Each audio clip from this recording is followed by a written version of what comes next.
Hello, beautiful souls. Welcome to this peaceful moment. Take a deep breath, relax your mind, and allow yourself to simply be present right here and right now.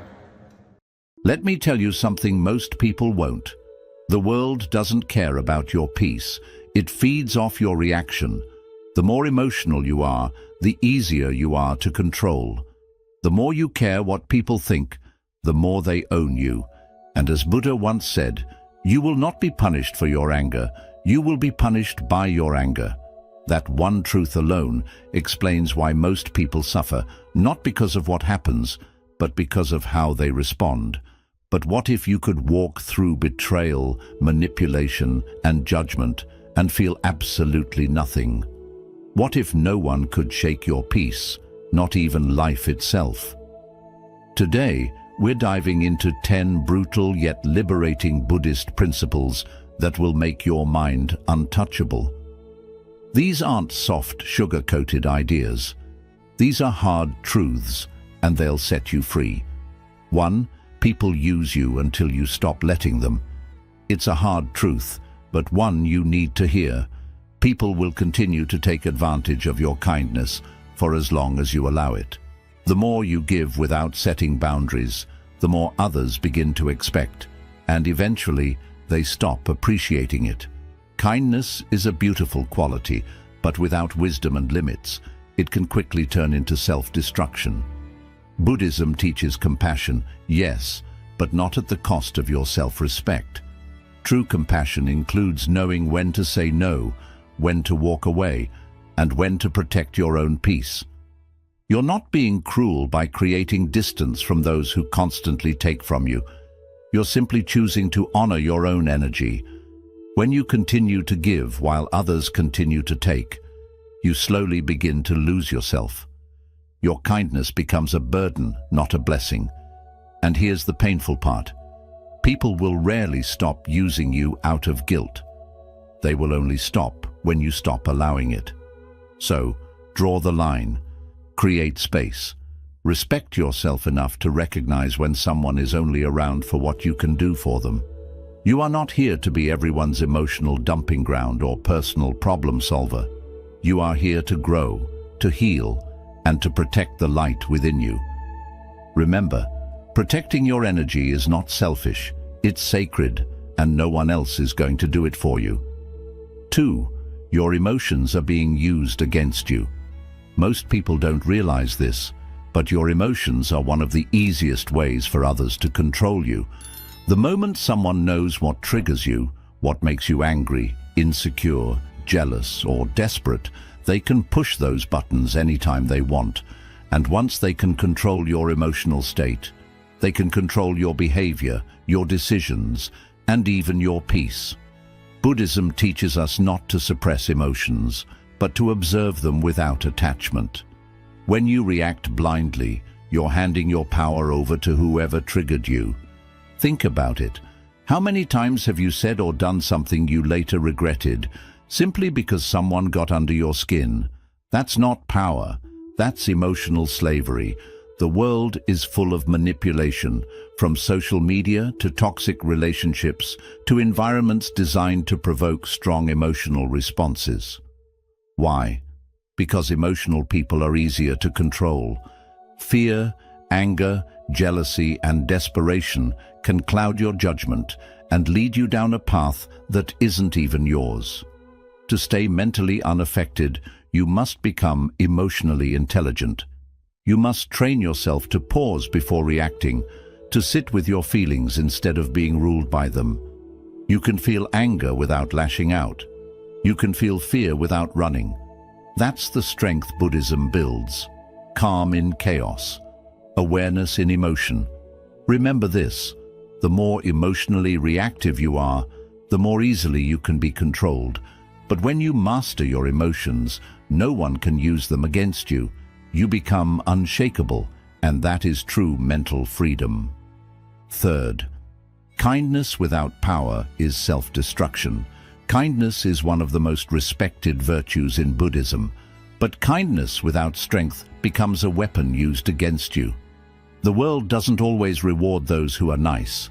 In fact, it often tests them.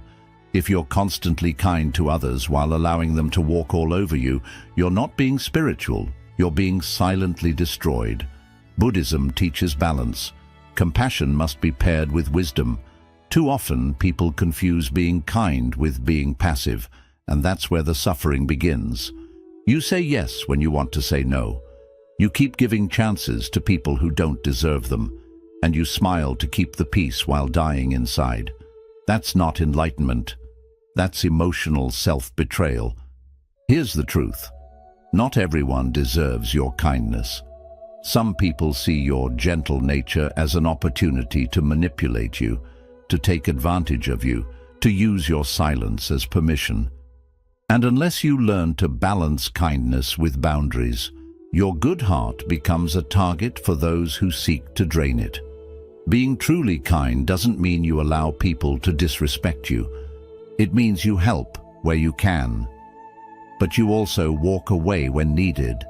It means you speak with softness, but not at the cost of your self-respect. True power is when your heart is kind, but your spine is unbreakable. So remember, kindness should not come from weakness, fear, or guilt. It should come from confidence, strength, and clarity. When you are kind from a place of power, no one can misuse it, and your peace remains intact. 4. Most people secretly want you to fail. This is a truth many people feel but are too afraid to admit. Not everyone is happy when you succeed.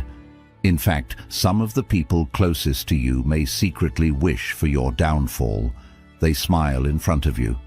But behind the mask, there's quiet envy, comparison, and even resentment. Buddhism teaches non-attachment not just to material things, but to people and their opinions. Why? Because human nature, when unchecked, often leans toward jealousy. The moment you begin to rise, emotionally, spiritually, or materially, it shines a light on other people's insecurities. Your growth becomes a silent reminder of where they've remained stuck. And instead of being inspired, many would rather see you pulled back down. This is why the Buddha often spoke about the dangers of surrounding yourself with the wrong people, people whose intentions are not as pure as their words.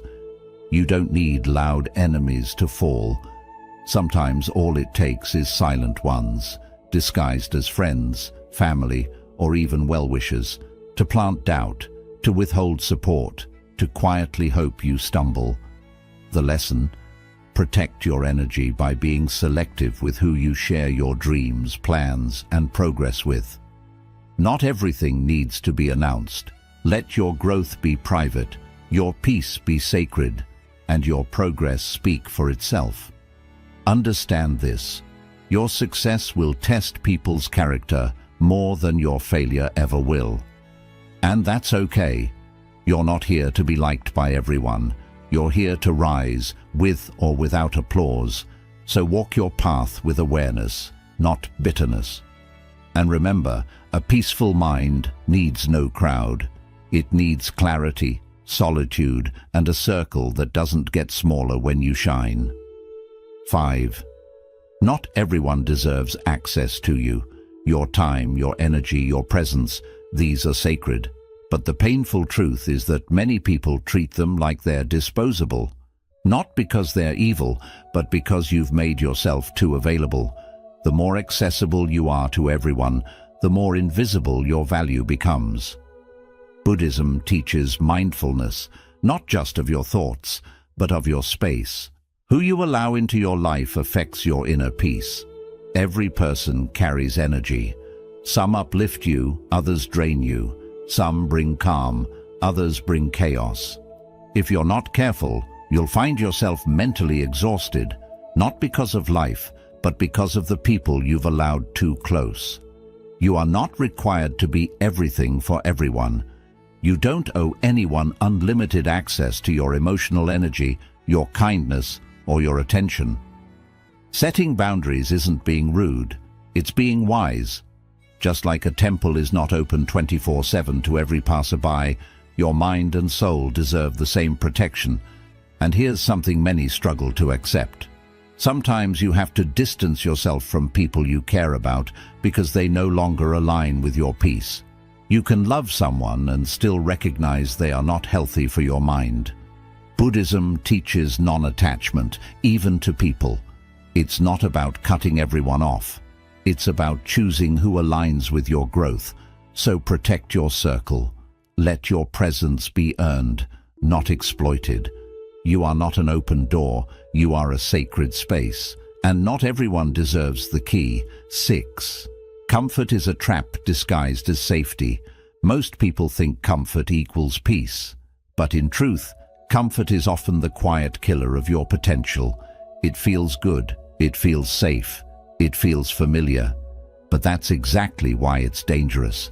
Because what feels easy in the moment often leads to regret later. Buddhism teaches us that everything is impermanent, always changing, always shifting. But when you cling to comfort, you resist that natural flow. You begin to fear change, avoid challenge, and settle for less than you're capable of. Slowly, your dreams shrink, your courage fades, and your spirit dulls. And the worst part, you won't even notice it happening until it's too late. Growth doesn't come from doing what's easy. It comes from discomfort, from showing up even when you're scared, from facing situations that stretch your limits.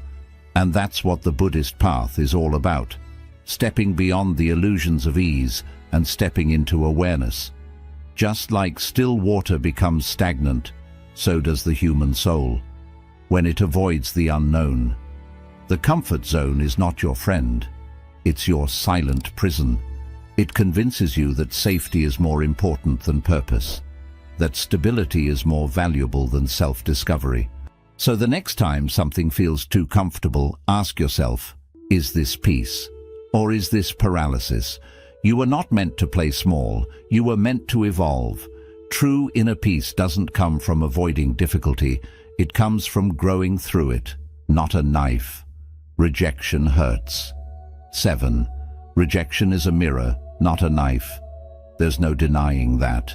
Whether it's from someone you love, a job you wanted, or a dream that didn't unfold, it can feel like a personal attack, like a knife cutting into your worth. But here's what Buddhism teaches us. Rejection is not here to break you. It's here to reveal you. Every rejection is a mirror. It reflects something back at you. Your attachments, your expectations, your hidden insecurities. The pain you feel isn't just about the rejection itself. It's about what you attached your identity to. You believe that without this person or this opportunity, you were less. And that's where suffering begins. Not from the event, but from how deeply you tied your self-worth to it. Buddhism teaches non-attachment, and this applies especially to outcomes and validation. When you're attached to a specific result, rejection feels like failure. But when you detach and see rejection as guidance, not punishment, everything changes. You begin to realize that what didn't work out may have saved you, that closed doors protect you just as much as open ones do. Rejection also teaches you who you are without external approval. It strips away the illusion and forces you to confront your raw, unfiltered self. It asks, can you still value yourself even when the world doesn't? Can you still walk forward even when others walk away?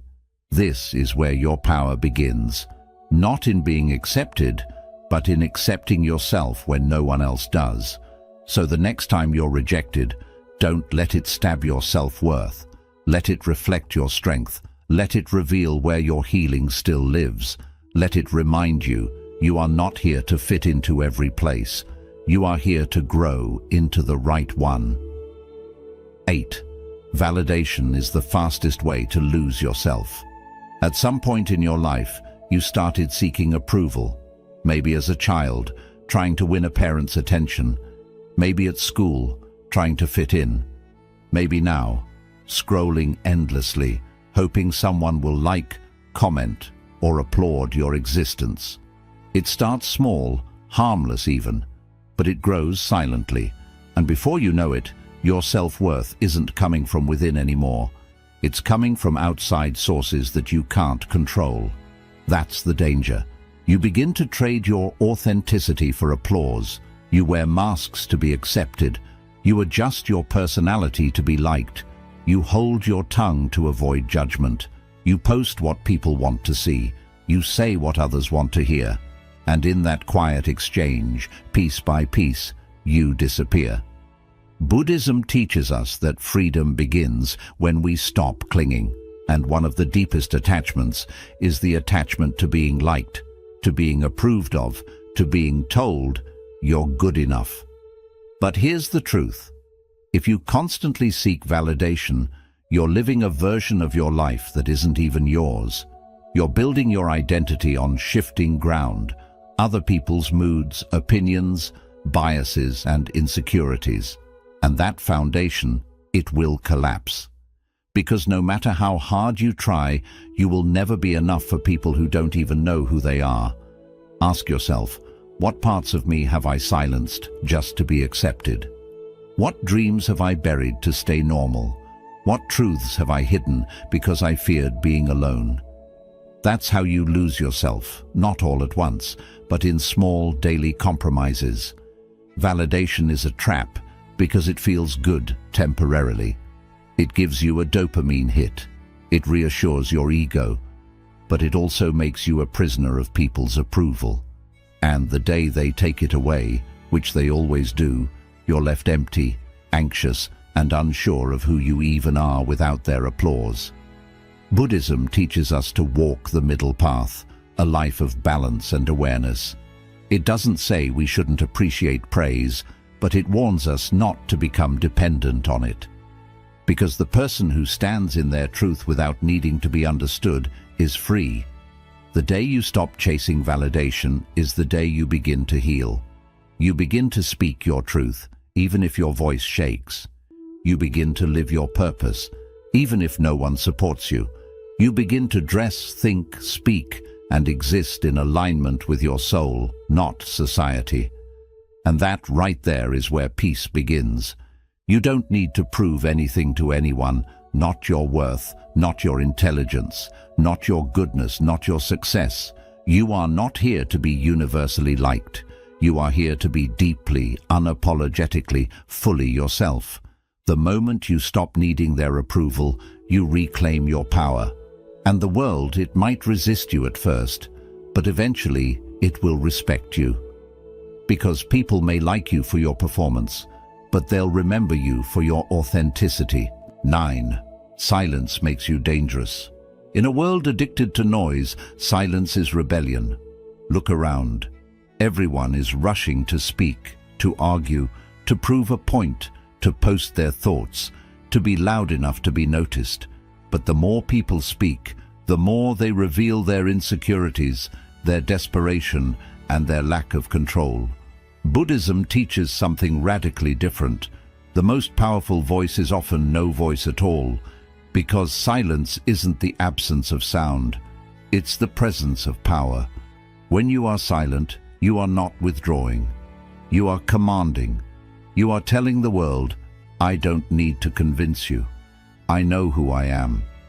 That calmness in the face of chaos, that stillness in the middle of conflict, it terrifies people.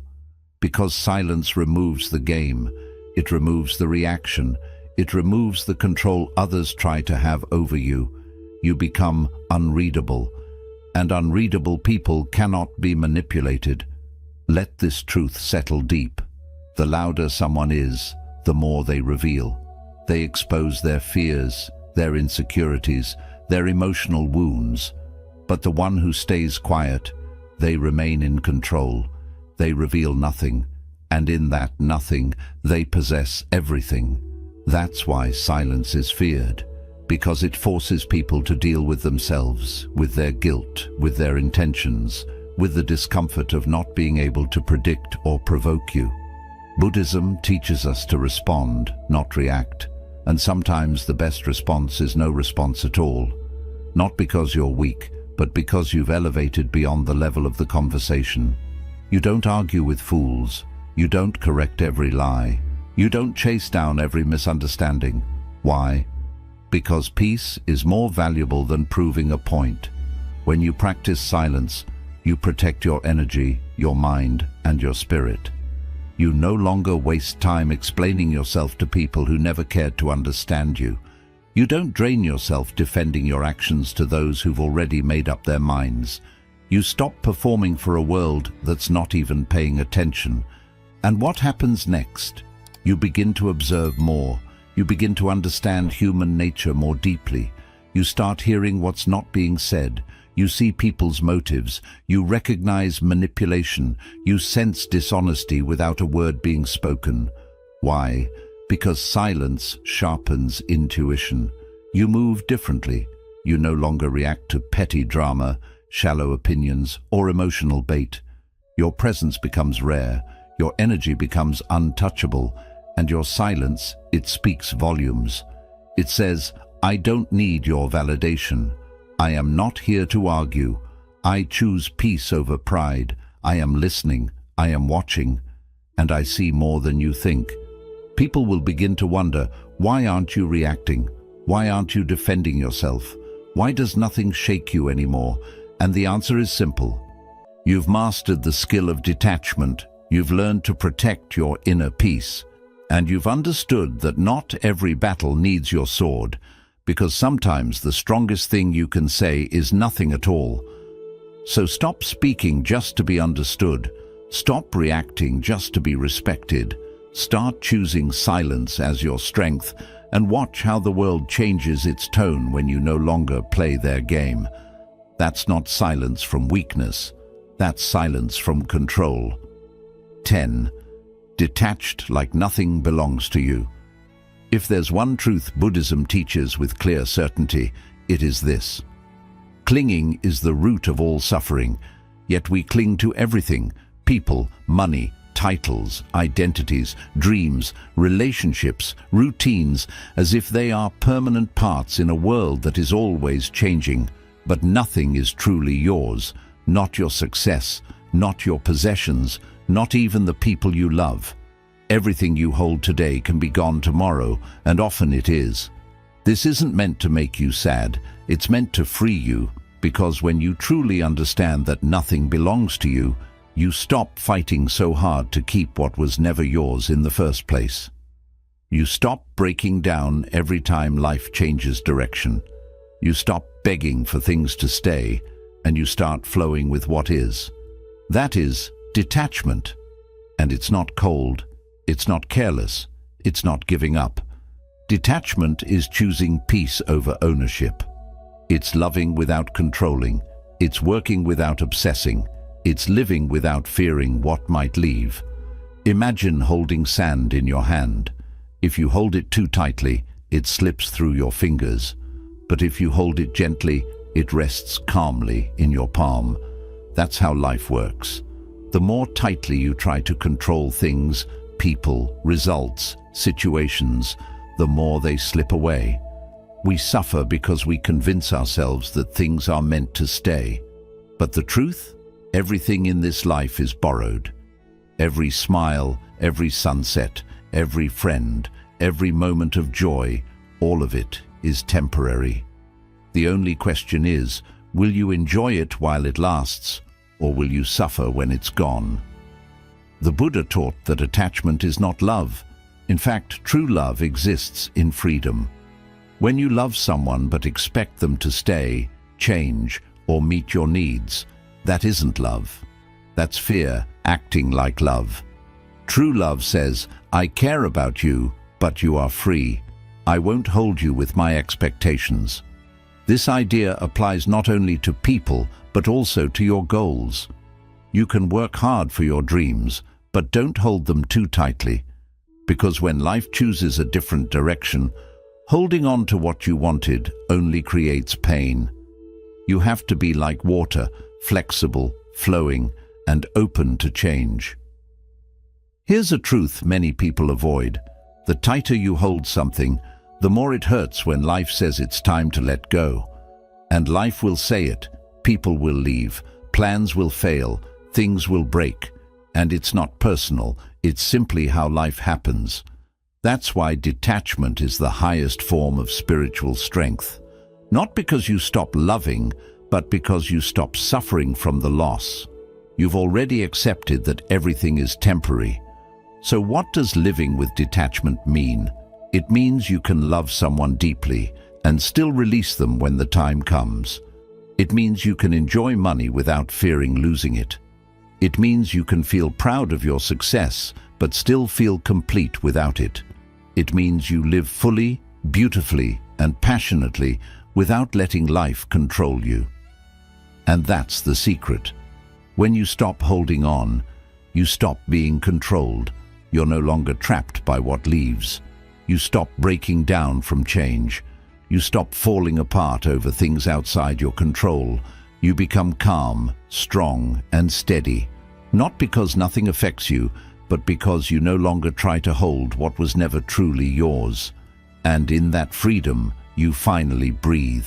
You see life with new eyes, not as something to own or fight, but as something to experience moment by moment, without holding on, without fear, and without struggle. Because now you understand, everything that comes is here to teach you, and everything that leaves is here to free you. So let go as if nothing belongs to you, because in truth, it doesn't. But in that space, you'll discover everything. Heal quietly. Not everyone needs to see your pain. In a world that shares everything, there's something powerful about staying silent in your struggle. People often tell you to speak up, share, and be open. And while honesty matters, there's wisdom in keeping some things private. Buddhism teaches that healing is a personal path, a slow, quiet journey within. Not everyone needs to know what you're facing. The truth is, most people don't truly care. Sadly, some may use your pain against you by judging, gossiping, or quietly enjoying your fall. Here's a hard truth. Some people don't listen to help. They listen just to feel better about themselves. When you share your pain with the wrong people, you give them a version of your story that they may twist, judge, or misuse. You give them emotional access to places they haven't earned, and by doing this, you slow down your own healing, not because there's something wrong with you, but because the space around you isn't safe. That's why Buddhism teaches stepping back, self-reflection, and solitude. When you sit with yourself, without noise, without pretending, without needing attention, you begin to hear your real self. You start to understand your pain, not through sympathy, but through awareness. You don't need the world to see your scars to prove you've grown. Some of your greatest changes will happen in silence, without attention, without anyone knowing, and without being fully understood. You heal in silence, not because you're hiding your pain, but because you're protecting it like a wound that needs time. Your emotions need space to breathe. Not everyone deserves a front row seat to your healing. Here's the shift.